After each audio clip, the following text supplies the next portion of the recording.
All right. Hello, everybody. Justin Stivers. Thank you guys for tuning in for another episode of the Stivers Show. Today, talking about goal setting and the importance of setting goals, having a vision. I recently did a presentation on this.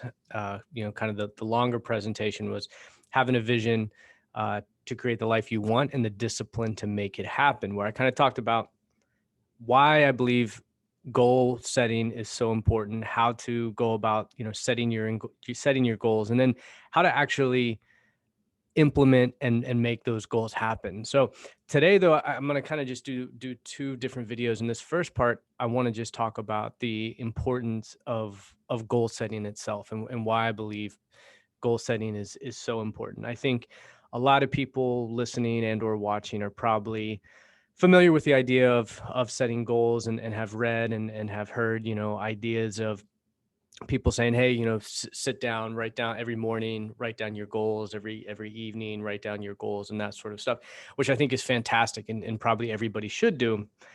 It's just hard. I think it's hard for a lot of us to force ourselves to do that. So what I want to give you all that I think has been helpful for me, you can try to use it if it makes sense for you, but just a couple ideas of how what I've done to really implement goal setting to just make it a normal thing where it's not something I have to force myself to do. It's on the calendar. It happens. So real quick though, why do I think goal setting is so important? Well, there's probably a lot of reasons, but I kind of just pick three different reasons that make the most sense to me.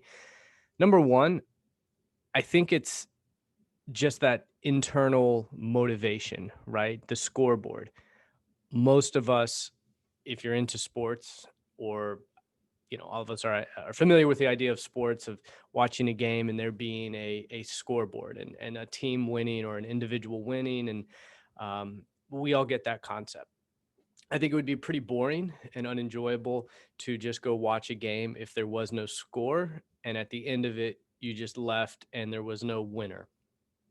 And that's the way I kind of view goal setting when it comes down to you as an individual, as a business owner, personal, professional level, is you set a goal because it's kind of like your own internal, I guess, and external, but really internal way to measure not your quote unquote winning. So if your goal is to reach a certain revenue, if your goal is to spend a certain amount of time at home with family, whatever it is, you can know whether or not you're achieving those goals. So I think just as like a very baseline, surface level, easiest way why I think goal setting is so important is it gives you that measuring stick to know whether or not you're doing a good job or not.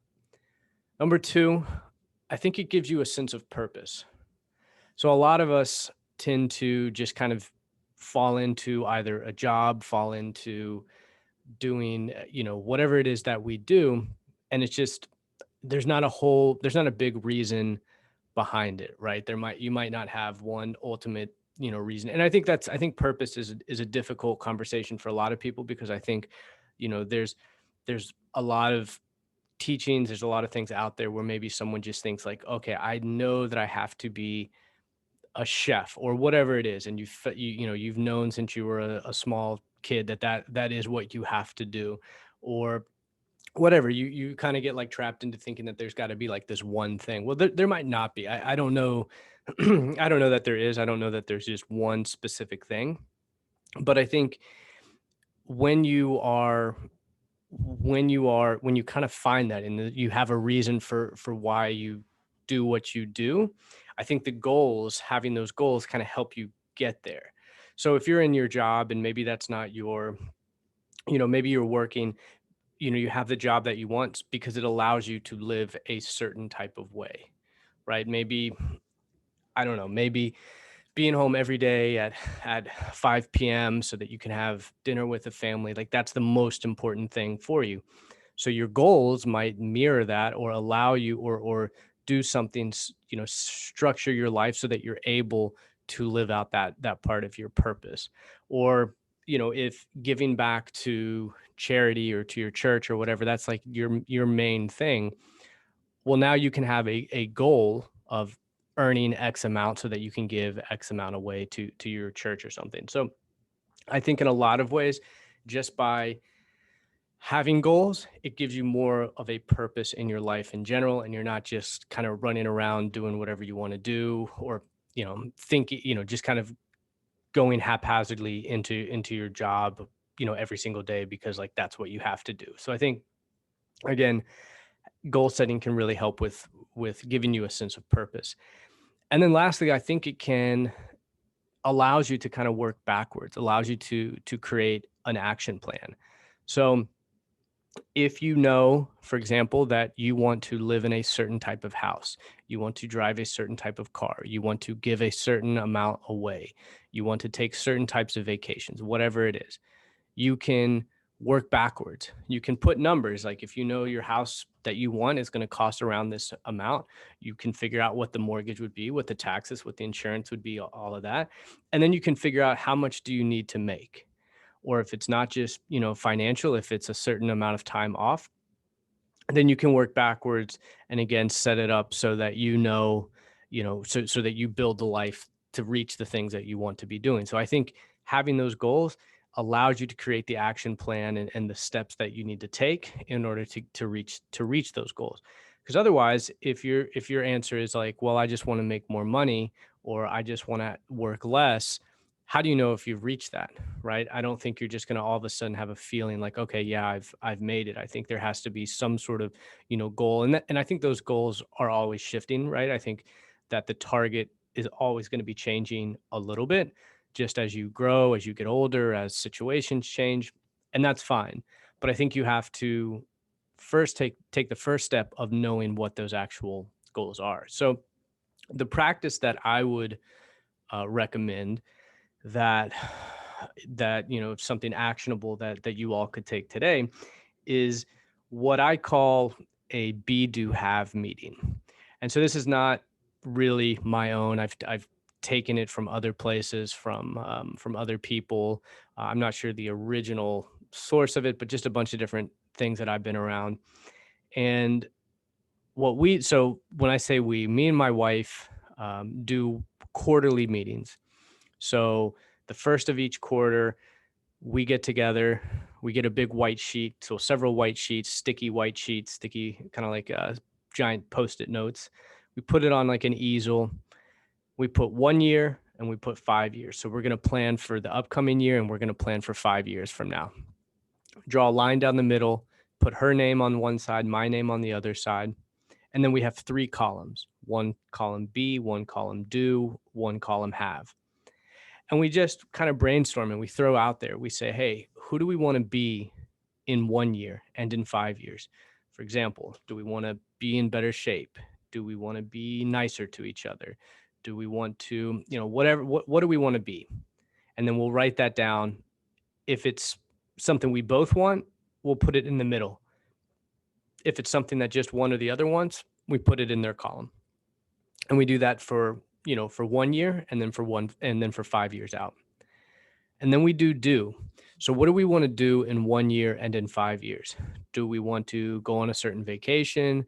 Is there a certain experience we want to have? Is there a class we want to take? Whatever it is. And we do that again for 1 year and 5 years. And then what do we want to have in 1 year or in 5 years?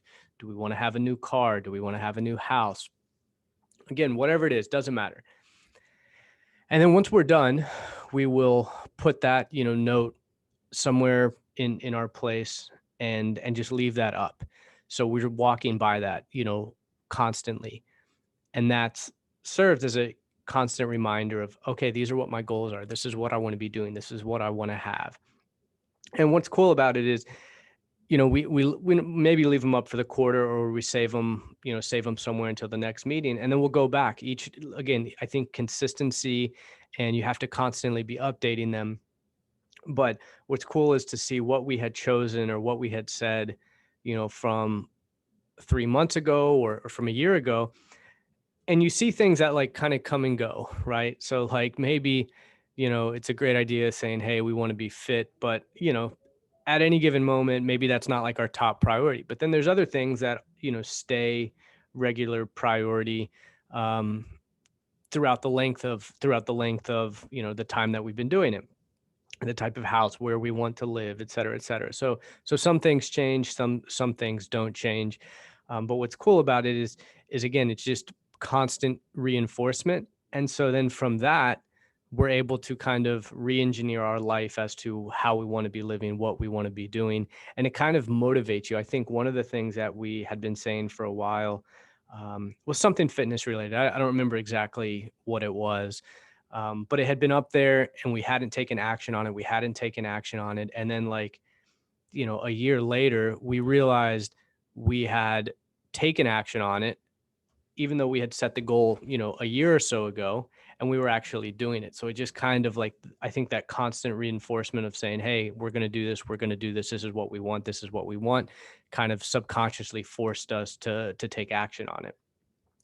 One thing about this, I tell people, when you're doing the actual meeting, when you're actually going through everything, if you're doing it with another person, and I highly recommend, do it with your spouse, your partner, or, maybe you do one for, if you've got a team, if you're a business owner, maybe you do it with your team or whatnot, or just people who, you really care about. Let them just put out whatever they want. Don't worry about the how. So even for yourself, don't, if you say you want to make X amount of dollars in 5 years, and that just seems like an astronomical amount, and there's no way you could possibly, that's fine. Just put it out there and let it be there. And don't worry about the how. Or if the person you're doing something with says something and you, for whatever reason, disagree, or it's like, they want this car, but you want a different car, that's not the time to, just let them put it out there. Maybe you go back and have a, follow-up meeting where you talk about it and it's like, hey, you said you wanted this. I'm not really on board with that.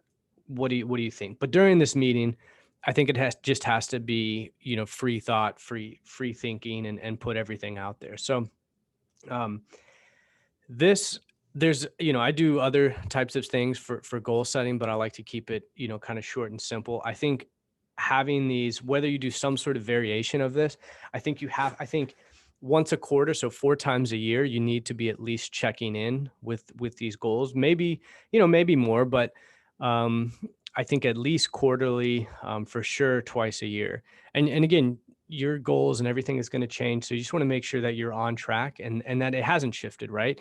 Because maybe at one point you really wanted something and now you don't. And so you were doing all of these things to reach that first goal, but now the goal's changed. So the actions you were taking need to change as well. So hopefully you guys found that, helpful. Again, I know, depending on when you're watching this, we're in November. So New Year's resolutions and everything coming up, but I think it's, great time anytime, but especially now, to kind of look and see, hey, what were your goals for this past year? What are your goals for the upcoming year? So that you can make the appropriate changes to shift and pivot and do what you want to do. But it all starts with first knowing what you want. And I think the more specific you can be, the better, for a variety of reasons. Just saying that you want a bigger house or more money, I don't think is going to be as inspiring and keep you as motivated during those difficult times, which you will certainly have.